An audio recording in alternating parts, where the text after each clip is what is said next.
Declaração dos Direitos do Homem e do Cidadão. Artigo 1º.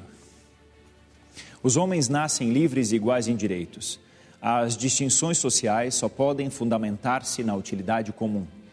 Artigo 2º. A finalidade de toda a associação política é a conservação dos direitos naturais e imprescritíveis do homem.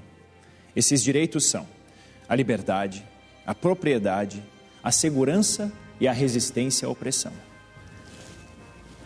A Declaração dos Direitos do Homem e do Cidadão, elaborada em 1789 pela Assembleia Nacional da França, é o documento que traduziu a ideologia da Revolução Francesa. Esse grande movimento de ruptura trazia em sua essência o pensamento liberal e a afirmação da igualdade entre os homens. Antes da Revolução, a França vivia um regime de monarquia absolutista. Em 1774, quando o rei Luís XVI assumiu o trono, herdou um Estado em dificuldades financeiras. A política econômica já vinha enfraquecida com as dívidas da Guerra dos 7 Anos contra a Inglaterra e a Prússia. Além disso, essa crise se expandia com as más colheitas agrícolas. Houve um momento de grande seca na França e os alimentos ficaram muito caros, especialmente o trigo, que era a base da alimentação. Grande parte da população passava fome. E isto fez com que também se mobilizassem e dessem apoio à burguesia para mudar o sistema político. Mas isso não era tudo. Quem sustentava os altos custos da nobreza e do clero eram os trabalhadores urbanos, camponeses e a burguesia comercial.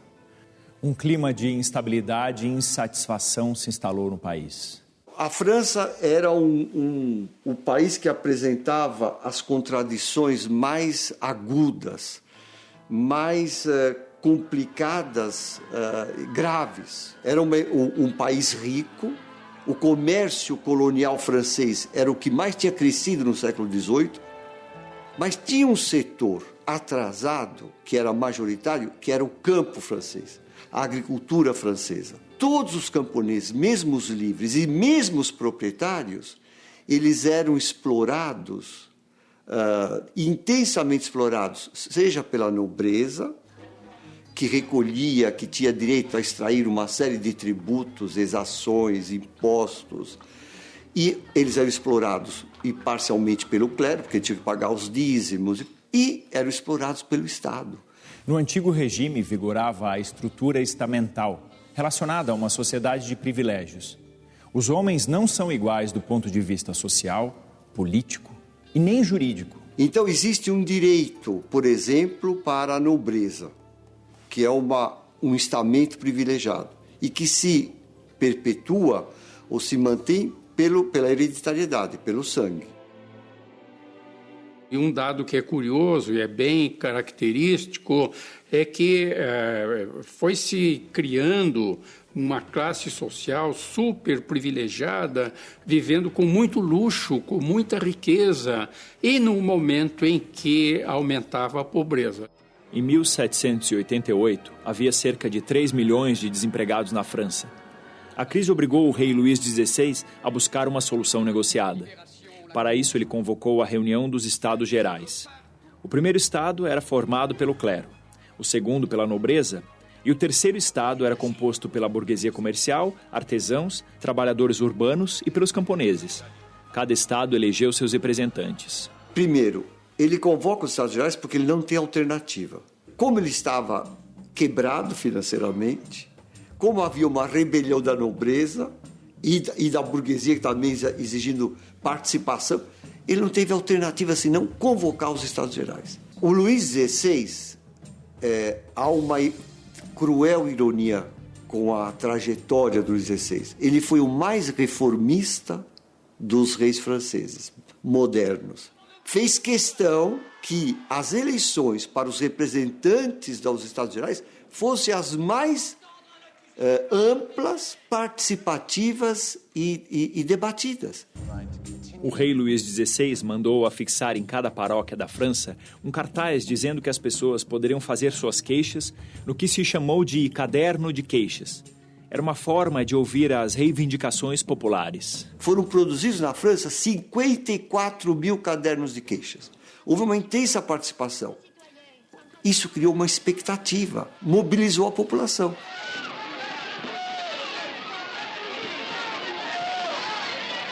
Pressionado pela corte, que era hostil às reformas, o rei Luís XVI não levou em conta as queixas feitas pela população e não fez nenhuma concessão para melhorar as condições de vida de milhões de camponeses e desempregados.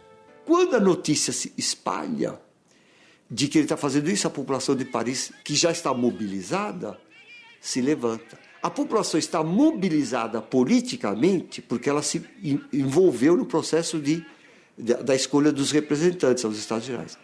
Mas ela estava mobilizada pela fome.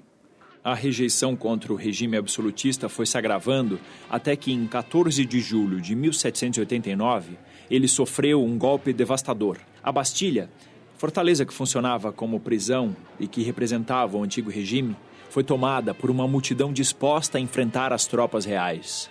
A Revolução Popular começa com a tomada da Bastilha em Paris e depois a notícia se espalha por toda a França e em toda a França o poder estabelecido cai como um castelo de cartas, como se houvesse bastilhas em todas as cidades francesas. E aí vão acontecer duas coisas muito importantes. A Assembleia começa a discutir a Constituição, porque a ideia era essa: tendo a Constituição, não há mais poder absoluto, o poder é limitado pela lei.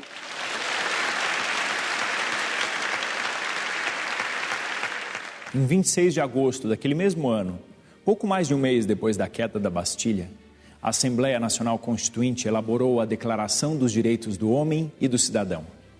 Ela representou uma ruptura radical contra o antigo regime. O rei não foi deposto e começou um período de monarquia constitucional na França. Então, o negócio é fazer uma declaração que seja realmente universal, que seja realmente radical, que pense o homem não numa dimensão provinciana de um país, não, o homem no seu sentido mais universal, né? Então é isso que dá à Revolução Francesa essa coisa fascinante, não é? E modelar, ela se torna um modelo, um paradigma. De qualquer maneira, a semente francesa foi útil. Ela foi útil para despertar essa ideia, para que as pessoas começassem a pensar no ser humano como titular de direitos fundamentais. Esta ideia de que há direitos que nenhum governo pode ofender, nenhum governo pode tirar, e que são direitos de todos.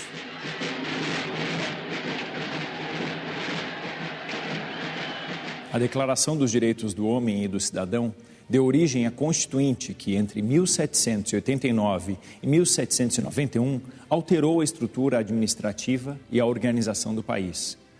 Essa é a origem da primeira Constituição da França moderna, que teve 3 constituições em 4 anos. Na verdade, foram mantidas diferenças sociais, foram mantidos muitos privilégios. O que se estabelece expressamente na Constituição de 95 é uma diferenciação entre o cidadão e o cidadão ativo. Esse é um ponto muito importante, porque a própria Constituição estabelece. A primeira condição era ser um homem francês. Era ser um homem francês. As mulheres estavam excluídas, mas além de tudo tinha que ser francês. Mas, além disso, tinha que ser proprietário de imóveis ou então ter uma renda muito elevada. E ainda se adicionou mais uma condição: ele não podia ser empregado de ninguém. Se ele fosse empregado de alguém, não era cidadão ativo. O problema é que existe uma tradição que vem desde os gregos e vai durar por todo o século XIX. Qual é essa tradição? É a de que o indivíduo ele só tem cabeça para pensar, ele só pode ser um cidadão pensante se ele estiver liberado do trabalho, se ele for um proprietário, se ele puder dispor de lazer, ócio, para se instruir e participar da política. Quem trabalha com as mãos não vai ter autonomia, vai ser um homem, vai vender a sua força de trabalho. Ao vender a sua força de trabalho, ele vende inclusive a sua mente. Nessa época, o iluminismo era forte na França. Esse movimento defendia o domínio da razão sobre as crenças religiosas e o misticismo. A perspectiva era livrar a humanidade das trevas e trazer luz por meio do conhecimento. Pensadores iluministas como Voltaire, Rousseau, Montesquieu influenciaram esse processo histórico, afirmando valores fundamentais do ser humano. Valores éticos, espirituais, jurídicos e políticos. Esses pensadores do iluminismo exerceram influência, sim. Assim, por exemplo, quando Rousseau fala na igualdade, isso é muito importante e vai acabar produzindo efeitos. Foi extremamente importante a contribuição de Montesquieu, que já fala na separação dos poderes. Separação dos poderes exatamente para que não houvesse um poder superior, absoluto, que pudesse tudo. Mais tarde, a ruptura com o antigo regime cresce, com a derrubada da monarquia e a implantação da República na França, em 1792. Essa nova fase da Revolução Francesa ficou conhecida como o período do terror. O poder executivo era formado, de um lado, pelos girondinos, com posições políticas moderadas, e de outro pelos jacobinos, mais radicais. O jacobino Maximilien Robespierre tornou-se o grande líder político, com poder ditatorial para vencer as pressões internas e externas contra os ideais revolucionários. É nessa época que, acusados de traição, o rei Luís XVI e a rainha Maria Antonieta são guilhotinados.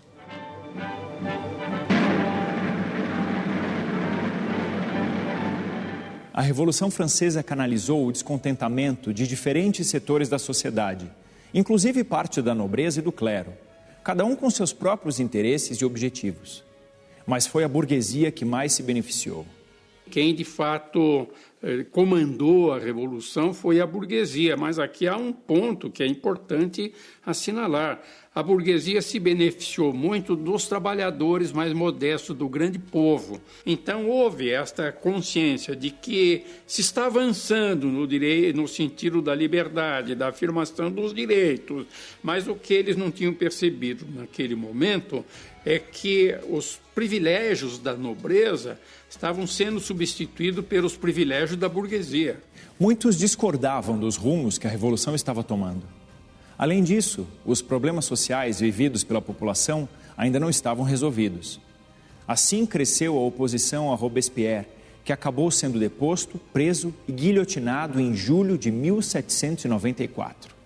Ao romper estruturas sociais, políticas e econômicas e fornecer a base para o pensamento liberal, a Revolução Francesa tornou-se inspiração para outros países e para outras revoluções ao longo dos séculos XIX e XX. Além disso, a Revolução lançou os conceitos fundamentais para a defesa dos direitos humanos. A Declaração da ONU, de certo modo, é um produto, é um reflexo da Declaração Francesa. E foi a partir daí que se chegou, então, à magnífica, extraordinária Declaração Universal dos Direitos Humanos, aprovada pela ONU. A Constituição brasileira também tem marcas da Declaração dos Direitos do Homem e do Cidadão, nascida com a Revolução Francesa.